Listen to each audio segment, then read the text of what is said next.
On September 24th, in the year 1869, disaster struck the United States economy in a series of incidents that historians call the Black Friday Gold Panic. It started out as a casual conspiracy between two of America's most notorious wealthy baron robbers, Jay Gould and James Fisk, during the Gilded Age, when corruption and disparities in wealth became ever more clearer. They had brought in Abel Corbin, the husband of Virginia Grant and brother-in-law of then U.S. President Ulysses S. Grant. The plan was simple. The trio wanted to corner the gold market and artificially push up the price of gold on the New York Gold Exchange. Gould and Fisk would convince Corbin to get meetings both in private and public with President Grant so they could not only glean some information in regards to how the U.S. government's gold policy worked, but also to give off the appearance that the U.S. president backed them fully. And of course, because it's all during the tumultuous time period of the failed Reconstruction after the U.S. Civil War, there was a lot of debt to be paid off at the federal level. The politically inexperienced President Grant himself seemed earnest and at some points naive enough to where he was actually trying to do his job, despite heading what we historians would say was perhaps one of the most corrupted administrations wrought with never-ending scandals.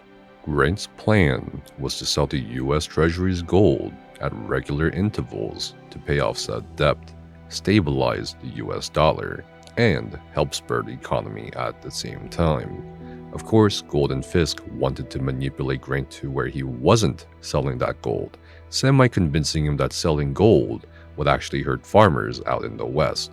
Gould and Fisk in the meantime would keep buying gold to drive up the price on the market, as the U.S. Treasury would stop selling gold, at least for the time being.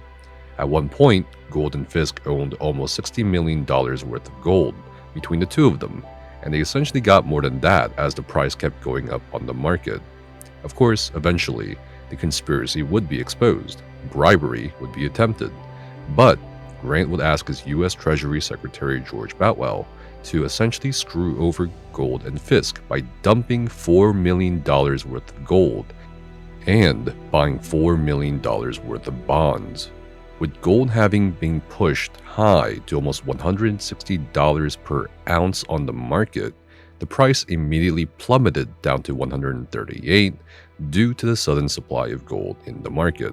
While Gould and Fisk's conspiracy came to a close and on paper, Grant's decision kept this Black Friday from snowballing into a nationwide economic depression, the consequences were devastating short-term for the entire U.S. economy.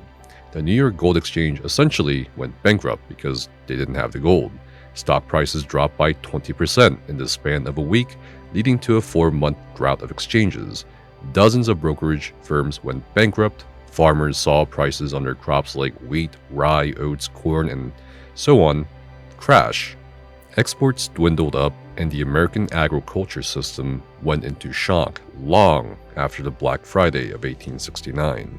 As for what happened to Gould and Fisk, neither were convicted because, again, the Gilded Age exemplified political and judicial corruption, although Fisk would later die from getting shot in a bizarre lovers' quarrel 3 years later, while Gould would die of tuberculosis in 1892, a couple of decades or so after Black Friday, but having owned huge entities like the Union Pacific Railroad and getting richer in his remaining years.